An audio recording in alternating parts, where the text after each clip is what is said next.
और बहुत प्यार से रहो। आज के समय का रंग न चढ़े।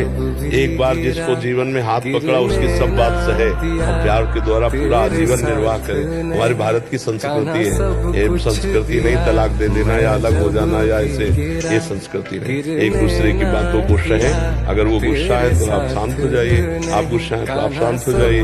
उनकी कोई कमी है तो मित्रवत सामने रखकर एक दूसरे की कमियों को दूर करें और आजीवन एक साथ रहें। यही हमारे भारत की धर्म पद्धति है। नहीं, ये पद्धति नहीं, बहुत घटिया बातें आने लगी।